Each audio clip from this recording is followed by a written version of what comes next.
Here is Backflip Cat Econ. Your IB tutor of economics. Today, we are going to talk about the concept of production possibility curve, which is a concept I found very interesting in economics. So first of all, in this video, we're going to cover the definition, the illustration, and the application of this concept. For the definition, a production possibility curve is a graph showing all possible combinations of two goods that a country can produce with all its resources are fully and efficiently used. In addition, we can use the actual graph to illustrate lots of the other economic concepts. The most important is opportunity cost, which is the value of what you have to give up in order to choose something else. On the PPC, we can explain this through the movement of point along the curve. For example, this curve shows the production combination of good A and B in the country. If the country want to move from point A to point B, they have to give up a certain amount of good A's production as the quantity level of A drop from QA1 to QA2, so that they can gain some output of good B. And we can also see from the graph that because of the slope, the gradient on every point of the curve is different.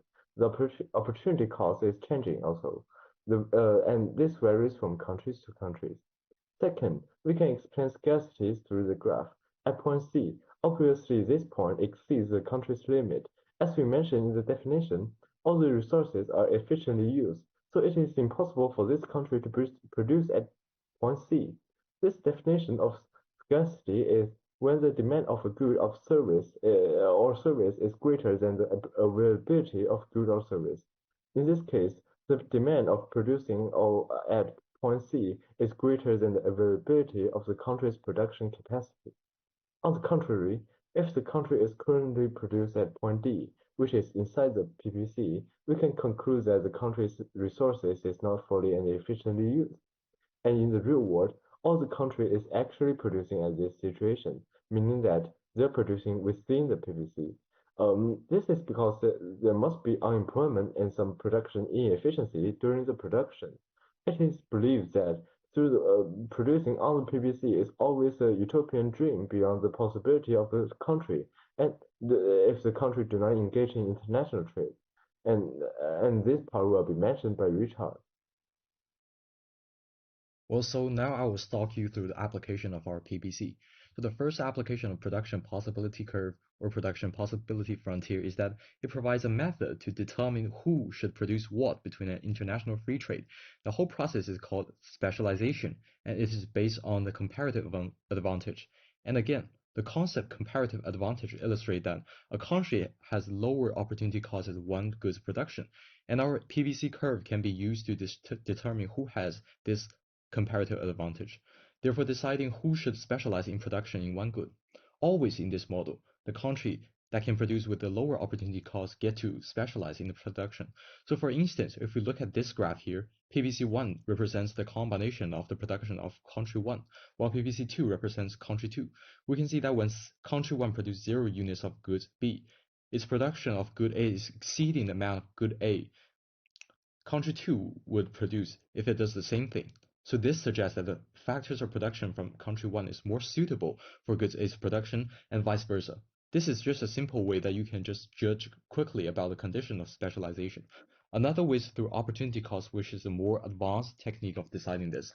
So we can see that in the low level production of good B, when we increase production, you might find the graph a little bit confusing since it's a straight line, but it basically represents constant opportunity cost instead of the gradually increasing one, which we looked at before, mentioned by Kenny. It is curved.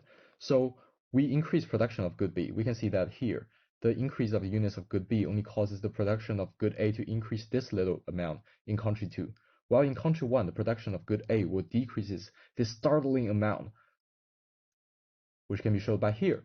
So this shows that the opportunity cost of producing good B is smaller for country 2, since it only needs to sacrifice little production from another sectors of the industry. In other words, it is more suitable in producing good B. So it all comes back to one question: why do we do this? Well, it improves efficiency. So just as Kenny had mentioned, by letting everyone doing what they are good at and trade with a price between two opportunity costs, consumers will be able to reach this point C. shows by here, which is originally considered impossible for an economy to achieve, but by trading we can reach points that are outside the PBC. And also the PBC can be used as an indicator for benchmark or for economic growth, since this line represents the production combination with all resources used for a country.